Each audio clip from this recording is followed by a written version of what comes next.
하나님 말씀 같이 보겠습니다. 창세기 21장 8절에서 21절입니다. 같이 한 절씩 교독하겠습니다. 아이가 자라매 젖을 떼고 이삭이 젖을 떼는 날에 아브라함이 큰 잔치를 베풀었더라.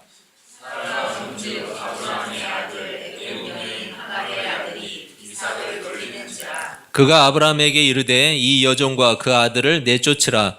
이 종의 아들은 내 아들 이삭과 함께 기업을 얻지 못하리라 하므로 아브라함이 그의 아들로 말미암아 그 일이 매우 근심이 되었더니 하나님이 아브라함에게 이르시되 내 아이나 내 여종으로 말미암아 근심하지 말고 사라가 내게 이른 말을 다 들으라.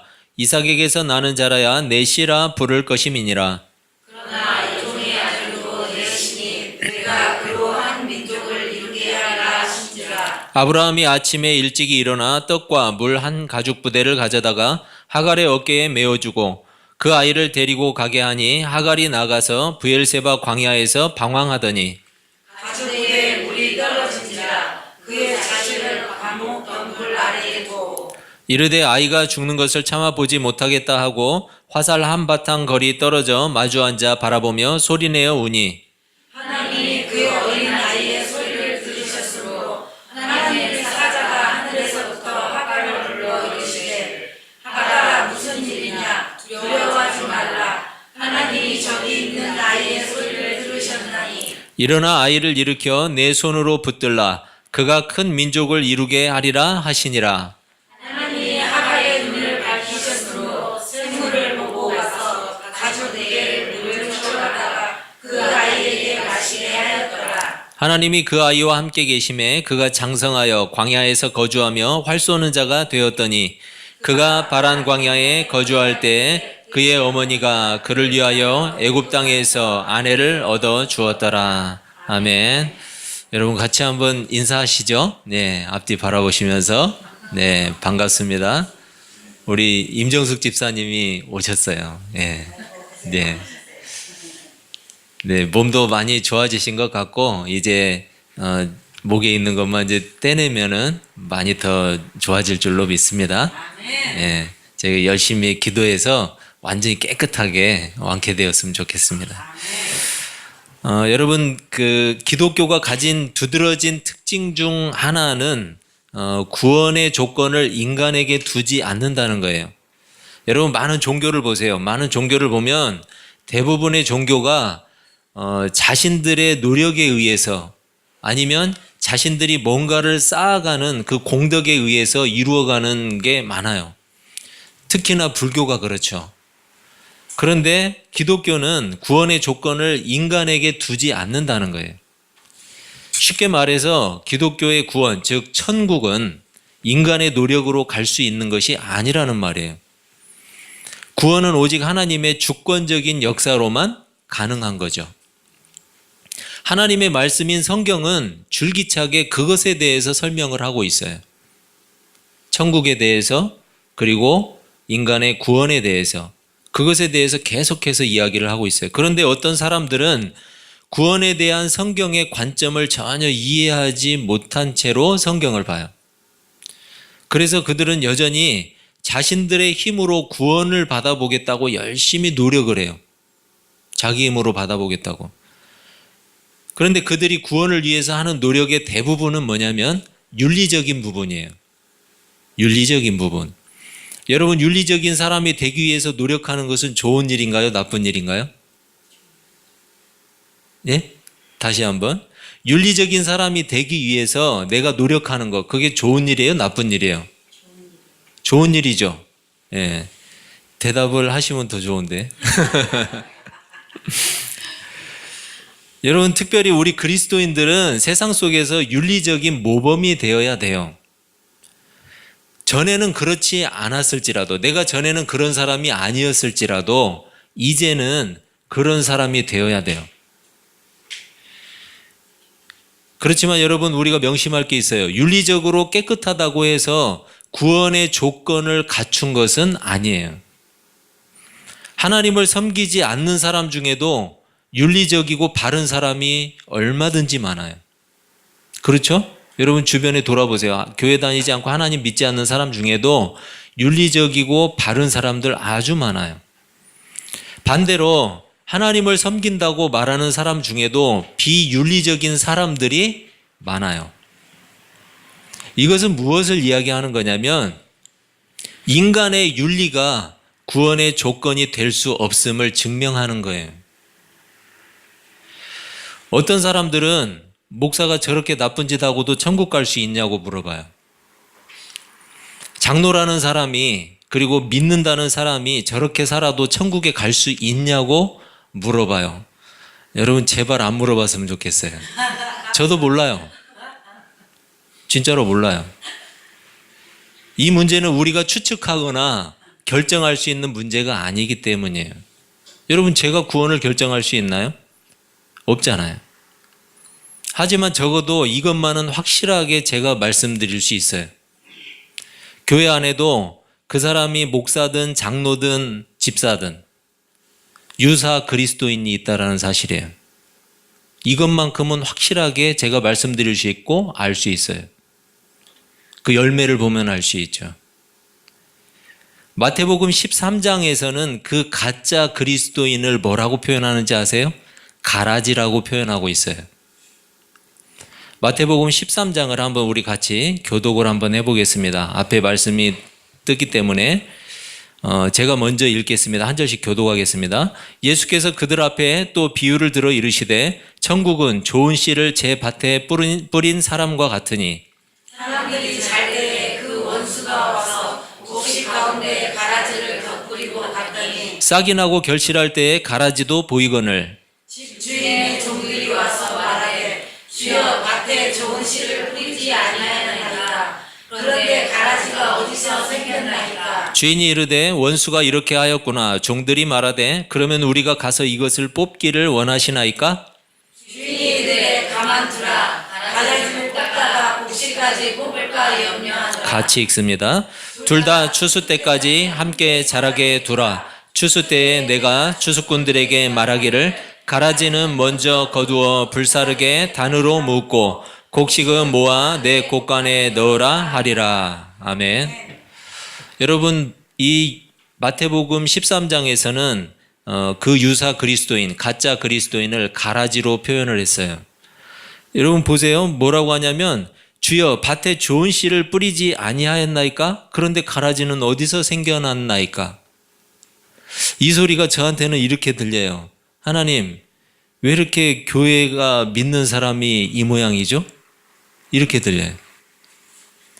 그러니까 주님이 가만 두래요. 추수 때까지 함께 자라게 두래요. 여러분 이게 얼마나 무서운 이야기인 줄 아세요? 추수 때까지 함께 자라게 두라는 이야기. 유사 그리스도인도 끝까지 자라는 것처럼 보이고 남아 있다라는 거예요.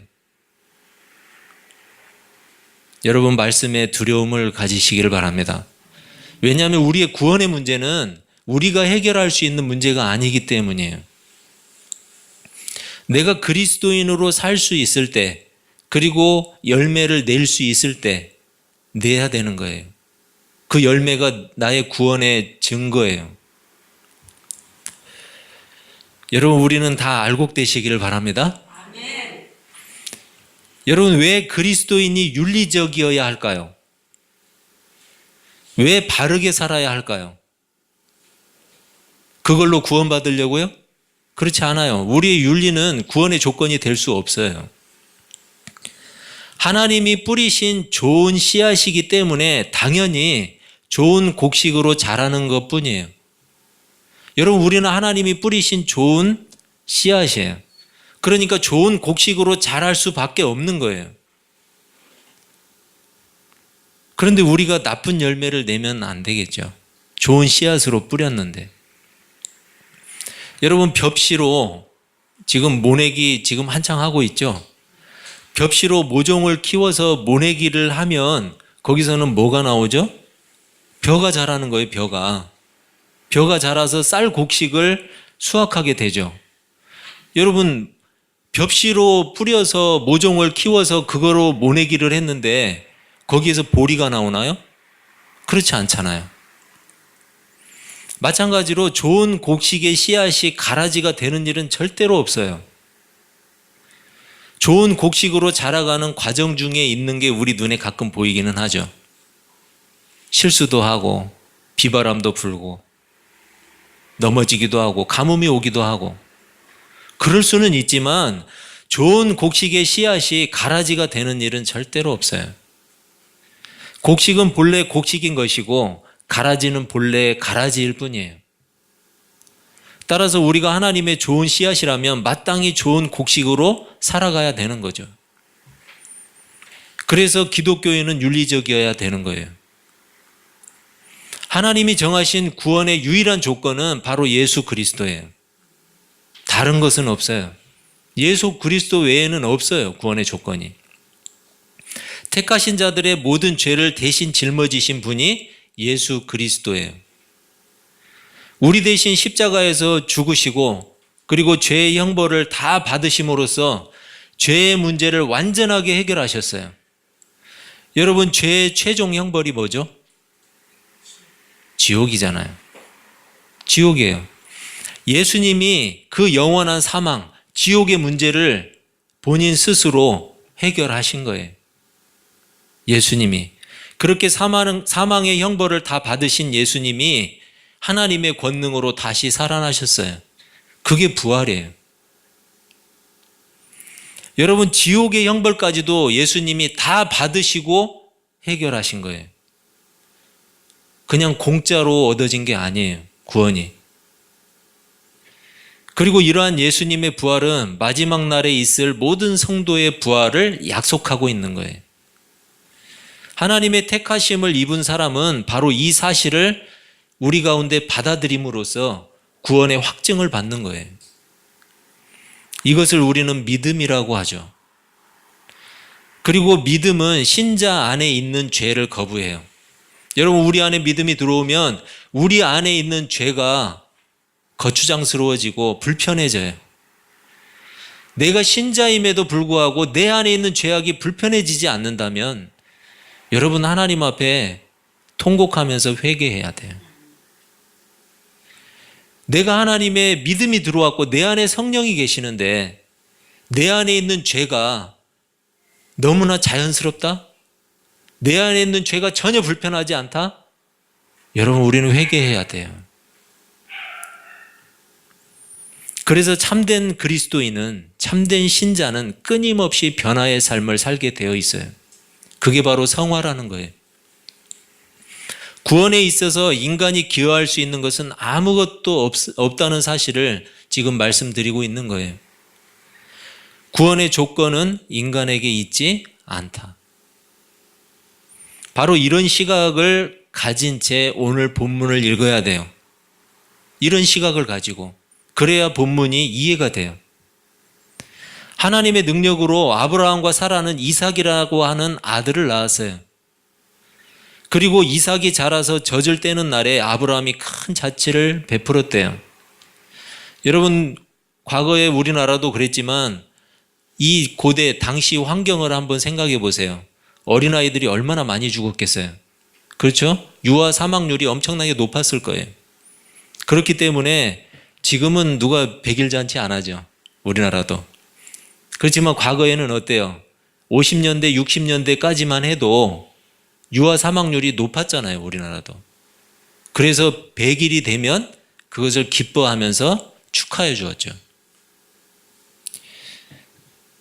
따라서 이삭이 젖을 뗄 때 아브라함이 큰 잔치를 베풀었다는 것은 그런 시각으로 볼 때 이해가 되는 거죠. 그런데 여기에는 또 다른 두 가지 의미가 있어요.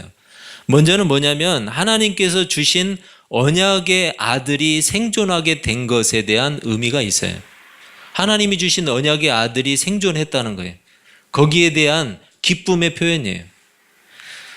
그리고 또 하나는 뭐냐면 아브라함의 후사가 이스마엘이 아니고 이삭이라는 사실을 암시하고 있는 거예요.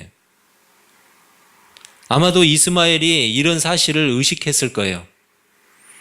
이삭이 나오니까 자기가 가지고 있던 장자권이 어때요? 위태로워졌죠. 그래서 이스마엘이 이삭을 멸시하고 조롱했던 거예요. 그 장면을 목격했던 사라가 상속자 문제를 확실하게 정리하고 싶었어요. 그래서 사라가 어때요? 하갈과 이스마엘을 내보내라고 이야기를 하고 있죠. 여러분, 사라는 자신의 허물과 수치를 모면하기 위해서 자신의 종이었던 이 하갈을 아브라함에게 주었어요.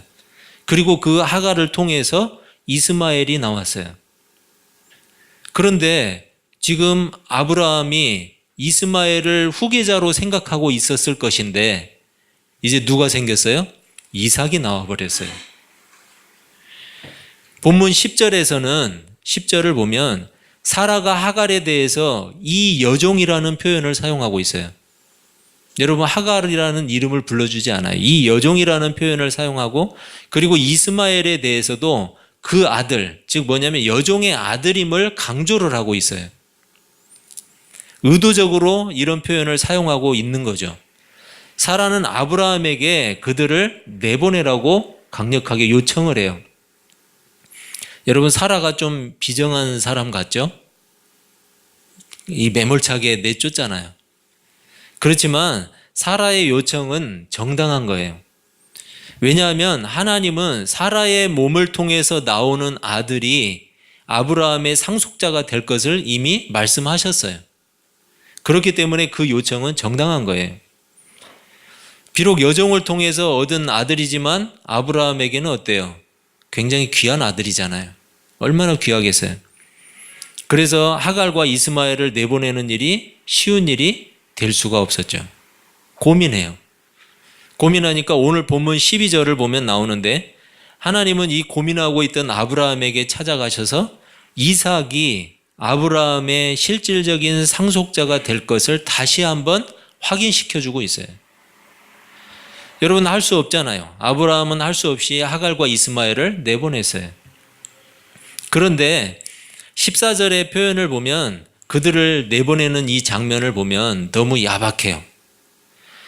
아침 일찍 일어나서 떡과 물 한 가죽 부대를 하갈에게 주면서 나가라고 하고 있어요. 아들과 같이. 여러분, 좀 너무하지 않아요?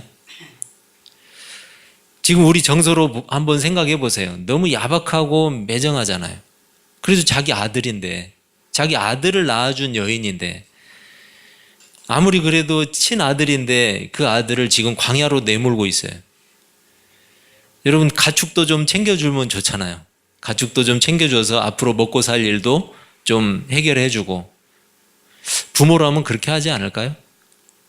그런데 오늘 본문을 보면서 우리는 좀 이해가 되지 않죠. 그런 부분에 대한 언급은 전혀 없어요. 뭘 얼마나 더 챙겨줬는지, 챙겨주지 않은 거죠. 내용이 전혀 언급되지 않고 있는 거예요. 여러분, 당시 사회적인 정서와 문화를 가늠해 볼 수 있는 문서가 있어요. 이 법전이 있는데, 수메르라고 하는 지역이 있었는데, 수메르가 과거 고대 수메르는 어디냐면 지금 이라크 지역하고 거의 유사한 지역이 수메르라는 지역인데, 그곳에 이 왕 이름이 리피트 이시타르라고 하는 왕이 있었어요. 이 왕 때에 법전을 썼는데, 법전은 뭐예요? 통치를 하는데 필요한, 재판을 하는데 필요한 여러 가지 기준이 되는 거죠. 이 법전을 썼는데 바로 리피트 이시타르 법전이라고 하는 게 있는데, 그 법전 중에 내용이 이렇게 돼 있어요. 제가 읽어드릴게요.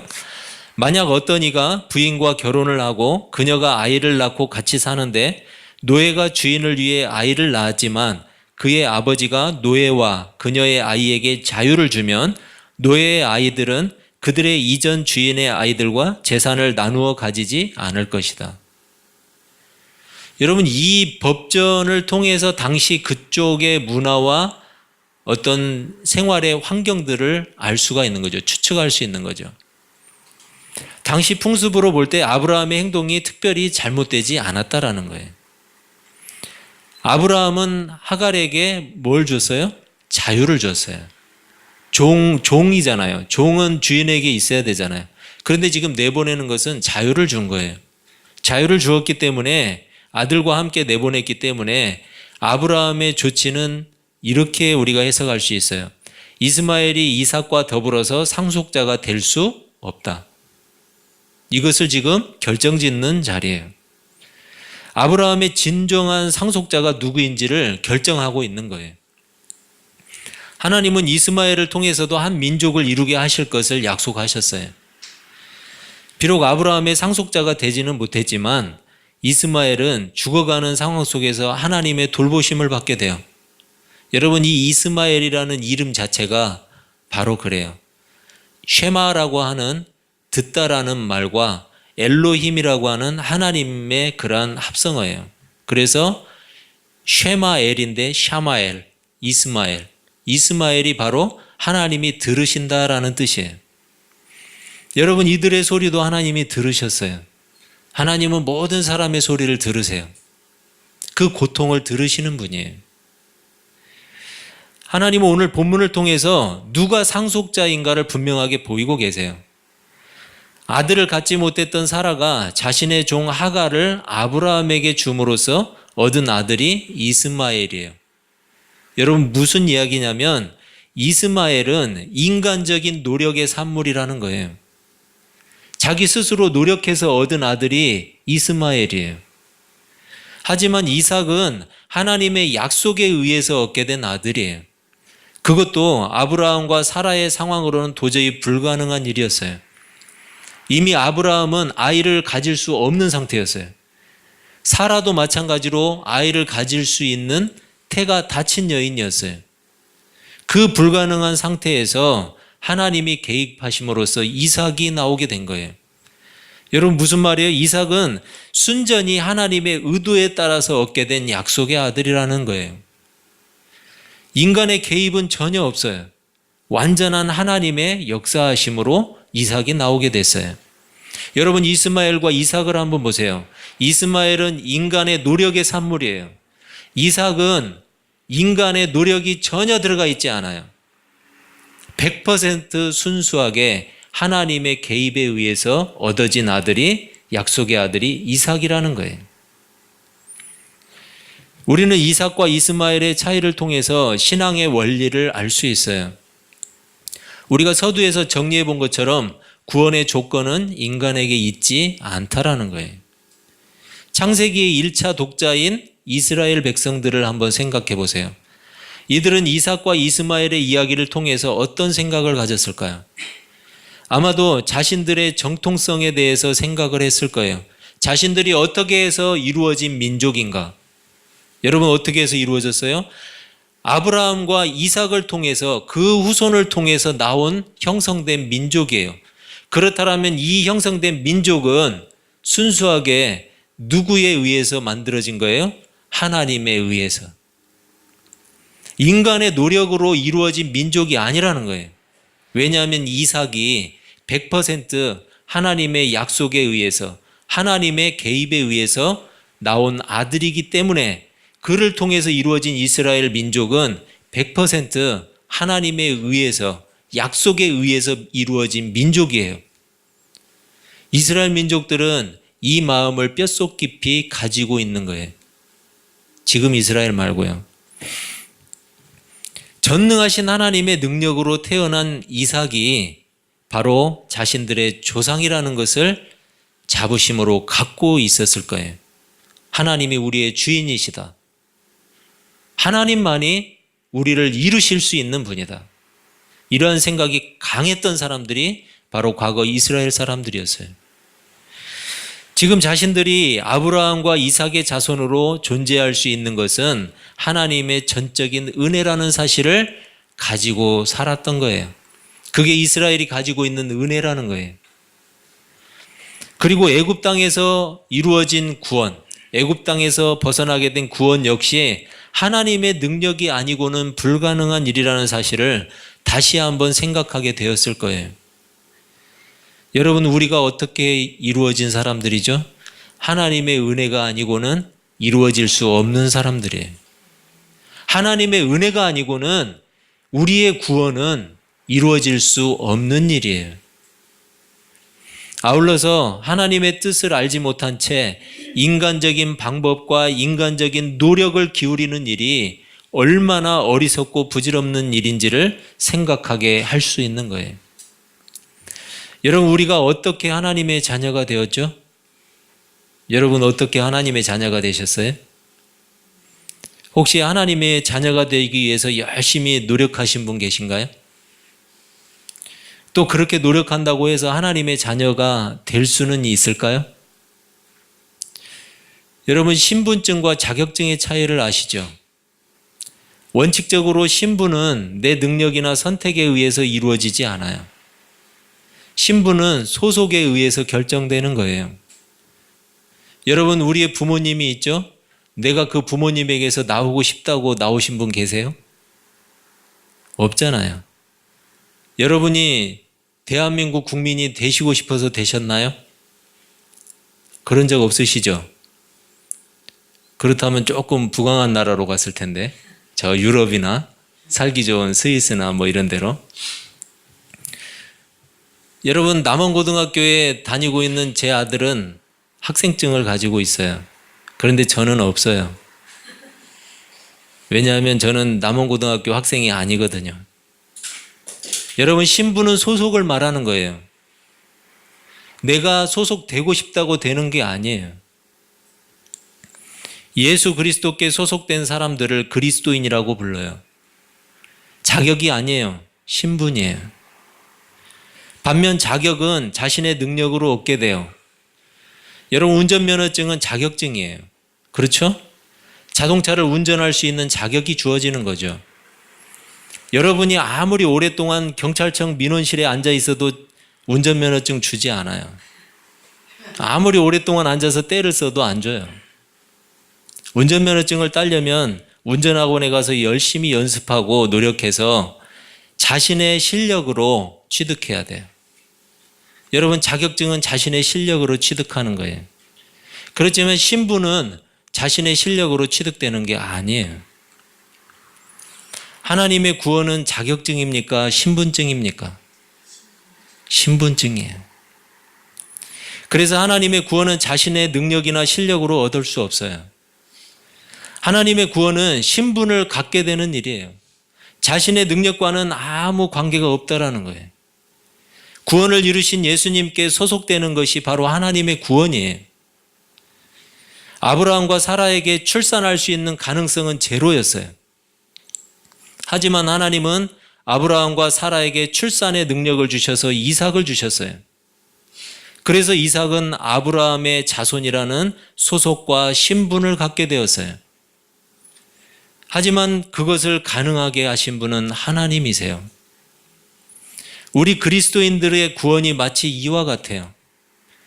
구원을 가능하게 하신 분은 하나님이세요. 예수 그리스도를 통해서 그 일을 이루신 거죠. 우리는 아무 자격이나 공로 없이 하나님의 자녀라는 신분을 가지게 되었어요. 자격으로 살려고 하는 사람은 계속해서 실패할 수밖에 없어요. 왜냐하면 우리에게 하나님의 기준을 만족시킬 자격은 본래부터 없기 때문이에요. 따라서 우리는 우리에게 주신 신분으로 살아야 돼요. 하나님으로부터 자녀의 신분을 받은 우리가 할 일이 있어요. 우리를 자녀 삼아 주신 하나님의 은혜를 항상 기억하는 일이에요. 우리가 가진 신분에 꼭 맞는 가치관을 가지는 일이에요. 우리가 가진 신분에 적당한 언어를 사용하는 일이에요. 우리의 신분에 걸맞는 선행과 모범을 쌓는 일이에요. 그게 바로 신분을 가진 사람이 해야 될 일이에요. 여러분, 하나님께 소속된 하나님의 자녀 맞으시죠? 그렇다면 이 한 주간도 하나님께서 주신 그 귀한 신분, 너무나 귀한 신분, 하나님의 자녀로서 하나님의 자녀의 신분에 걸맞는 그러한 선한 삶을 사시기를 주님의 이름으로 축복합니다. 기도하겠습니다.